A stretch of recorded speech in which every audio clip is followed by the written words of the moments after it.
Bienvenidos a la abeja radiológica. Yo soy el Dr. M, médico especialista en radiología, y el día de hoy vamos a revisar el tema de fases en tomografía. Acompáñame a aprender de esto.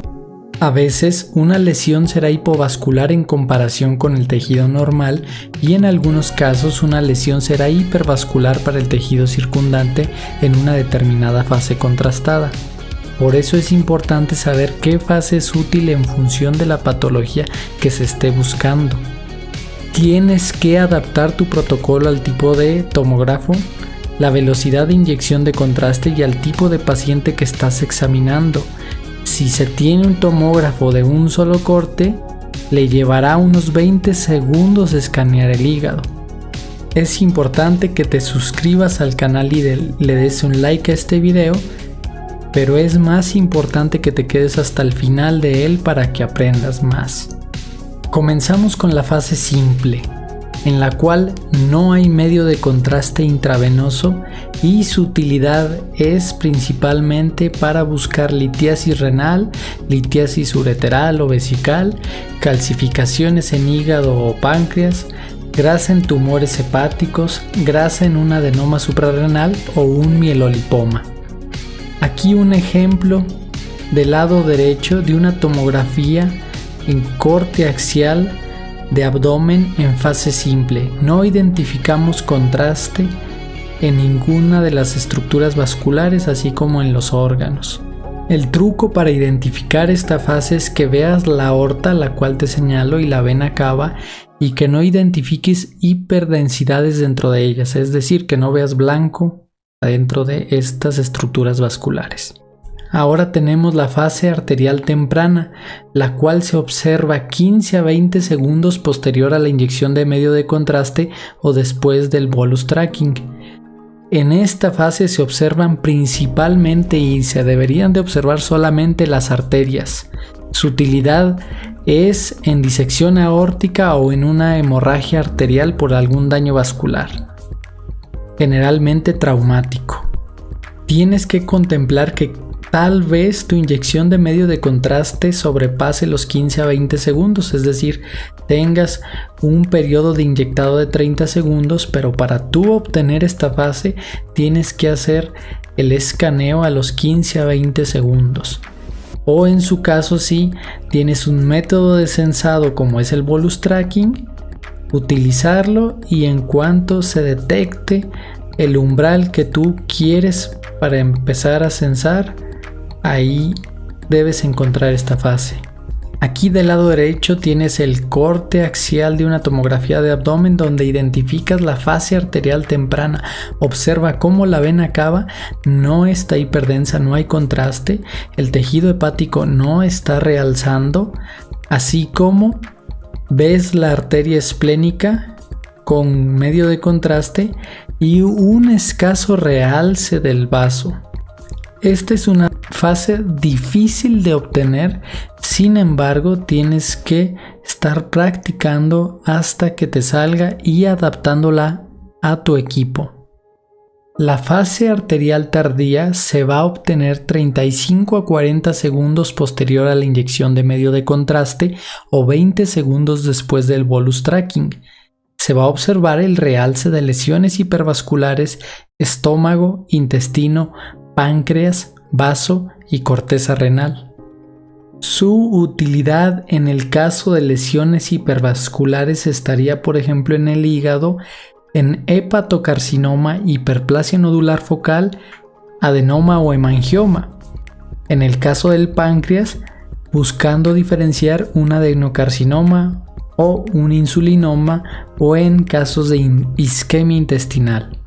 Generalmente cuando se obtiene una fase arterial, la que se obtiene es una fase arterial tardía.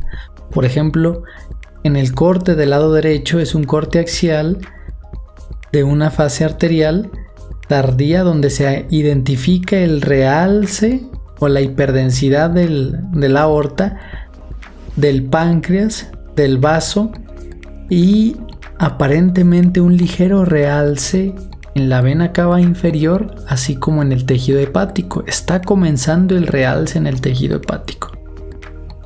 En estas imágenes observamos la diferencia entre una fase contrastada del lado derecho, que es una fase arterial tardía, y en el lado izquierdo una fase simple. Identificamos luego el truco, observar la aorta, como en el lado izquierdo no se observa hiperdensidad y en el lado derecho sí. Ya si identificamos más, vemos los órganos cómo se ven más hiperdensos o un tono gris blanquecino del lado derecho y en el lado izquierdo no. La fase hepática, que también se conoce como fase hepatoportal o fase venosa, se obtiene a los 70-80 segundos posterior a la inyección de medio de contraste o 50-60 segundos posterior al bolus tracking. El realce del parénquima hepático es identificado y su utilidad es en detección de lesiones hepáticas hipovasculares como quistes, abscesos, metástasis. Aquí observamos del lado derecho un corte axial de tomografía de abdomen en una fase hepática o hepatoportal. Vemos el realce del parénquima hepático como es muy notorio y además identificamos los vasos intrahepáticos.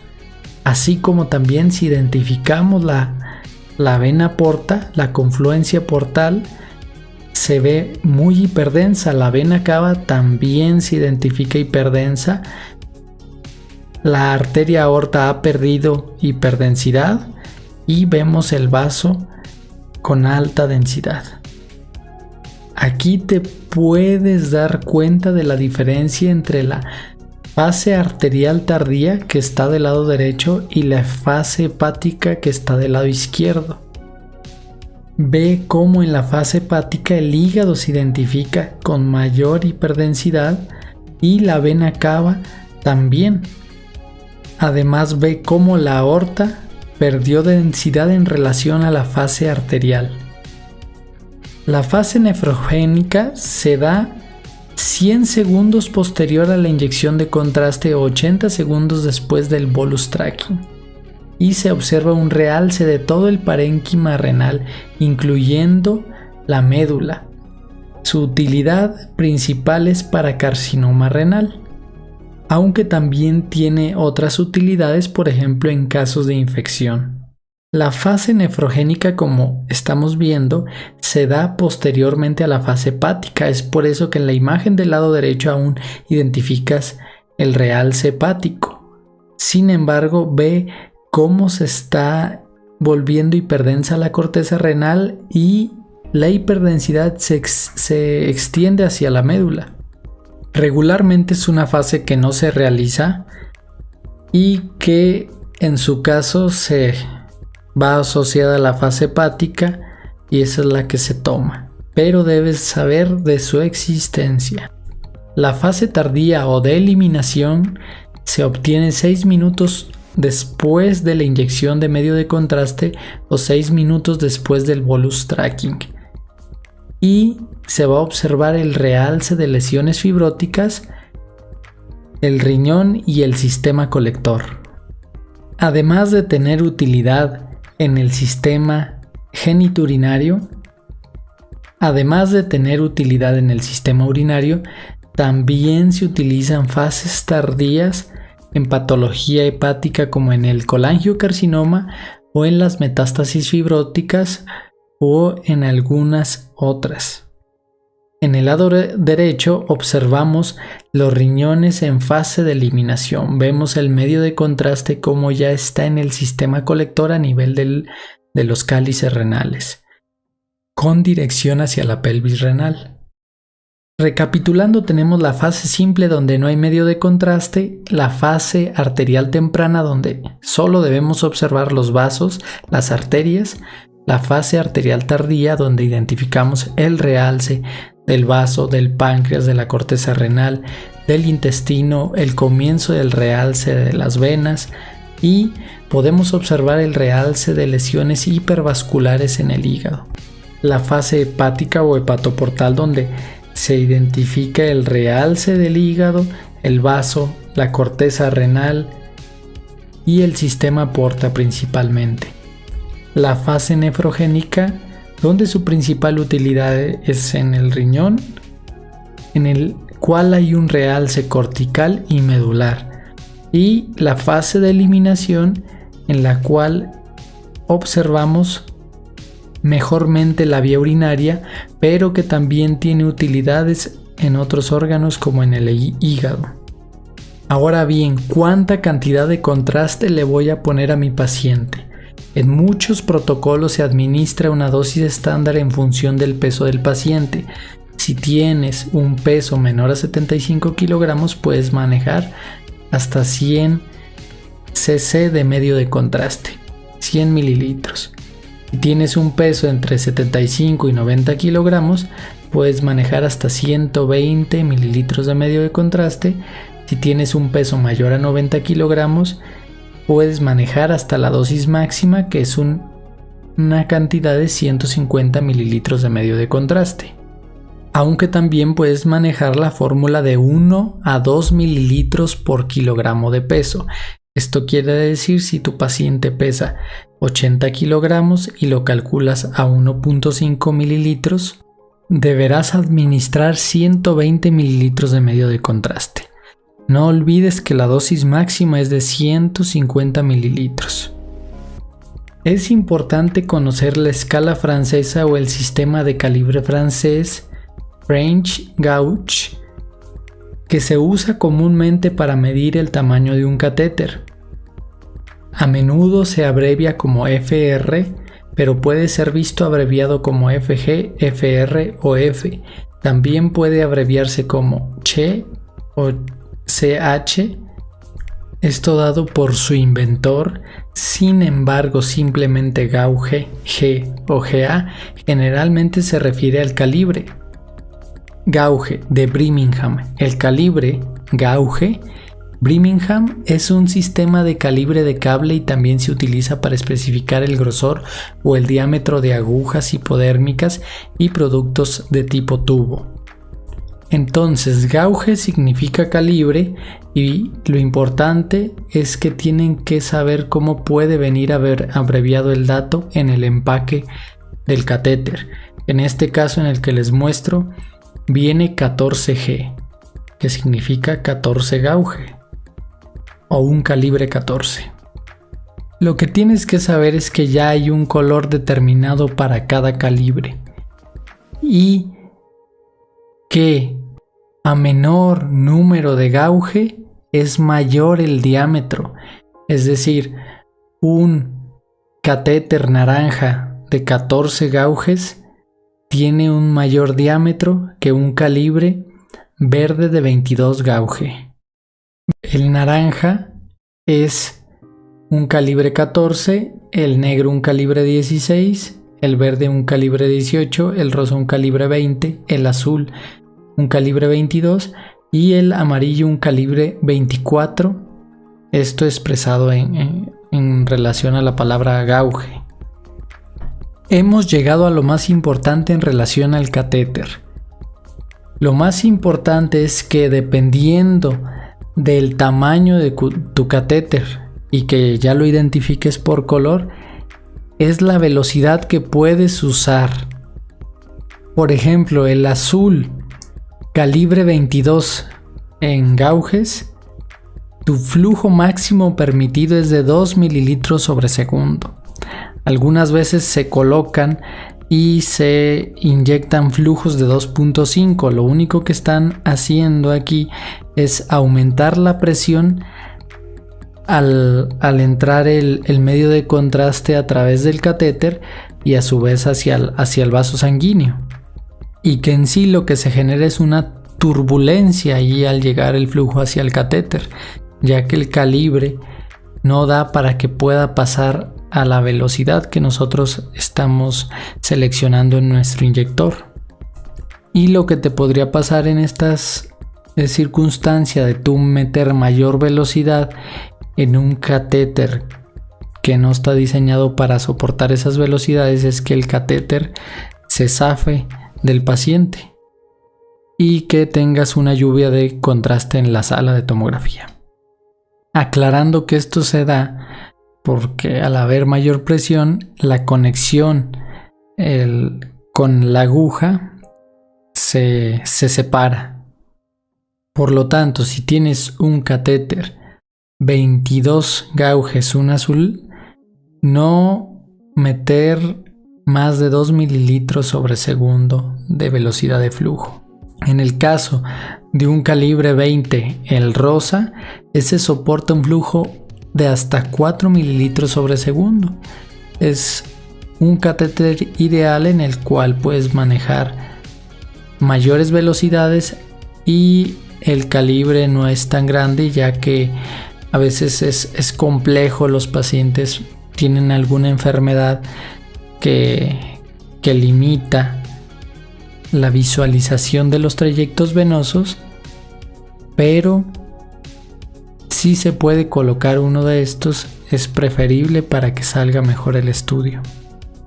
Y en caso de poder colocar un catéter verde o de 18 gauges, pues este nos permite una velocidad de hasta 7 mililitros sobre segundo. Entonces es un catéter muy seguro, aunque pues sí, la aguja está más grande. La importancia de la velocidad de flujo se identifica en estas imágenes. Vemos un hígado con una velocidad de flujo de 2.5 mililitros sobre segundo y con una velocidad de 5 mililitros sobre segundo. En el que se aplicó una mayor velocidad, vemos el realce de la lesión, cómo se define la lesión. En cambio, con una baja velocidad no se identifica bien los márgenes de las lesiones. Ahora sepamos lo más importante en relación al contraste oral. Algunos prefieren dar un contraste oral positivo para marcar el intestino, sin embargo esto tiene algunas desventajas. Por lo general solo se observa una parte del intestino que está llena de contraste, como lo está en el ejemplo de la imagen del lado derecho. Vemos zonas de intestino con contraste y otras zonas con principalmente aire. Se necesita más radiación en áreas de contraste positivo para obtener la misma calidad de imágenes. Esto es debido a que hemos agregado un elemento dentro del intestino y que, por así decirlo, es un elemento pesado. Entonces se ocupa más radiación para que se vea mejor. Y la otra es que el tener medio de contraste en el intestino pues nos va a ocultar el realce de la pared del intestino y no nos va a dejar valorarla. ¿Qué nos es más útil en el caso de contraste oral? La leche, ya que contiene grasa y se puede usar como contraste oral negativo, o si el paciente no bebe leche, pues el otro líquido que podemos usar es el agua, simplemente usar agua. También se puede utilizar el polietilenglicol, y que es un medicamento que se ocupa para laxar. Este, además de funcionarnos como medio de contraste, distiende el intestino. Entonces lo que podremos evitar es el medio de contraste positivo, por ejemplo el yodo, y además también hay que evitar darlo en jugos o en algunos otros fluidos que no nos van a ser útiles. Aquí pueden observar dos tablas de protocolos. Del lado derecho tenemos una tabla donde nos maneja generalmente dosis de 120 mililitros con flujos que van entre los 3 y los 4 mililitros sobre segundo. Vemos que no nos maneja flujos de 2, de 2.5, de 1.8, y que ya sé que van a decir que el paciente, pues es que cada paciente es diferente y que no se puede. Sin embargo, lo recomendable, vean, son dosis altas de medio de contraste para que su estudio sea óptimo y con alta velocidad de flujo. En el lado izquierdo vean cómo los protocolos manejan 150 mililitros de medio de contraste con velocidades de 5 mililitros por segundo. Entonces también volvemos a lo mismo, son alta cantidad de contraste con alta velocidad de flujo, es lo más útil. En el caso de no tener muchos insumos, mi recomendación personal es manejar una dosis de 1.1-1.2 mililitros por kilogramo de peso, y en el caso de los flujos manejar velocidades entre 3 y 3.5 mililitros sobre segundo. Y otra cosa es personalizar el protocolo dependiendo de la patología. No aplicar un protocolo igual sin que importe el diagnóstico de envío o la patología del paciente. Por ejemplo, un colangiocarcinoma donde se tiene que hacer una fase retardada, o un adenoma suprarrenal o una embolia pulmonar, donde hay variaciones en el protocolo. Esto ha sido todo. Nos vemos la próxima. Si tienes algún comentario o alguna duda en la que te pueda ayudar, déjala en el video. Suscríbete y dale like.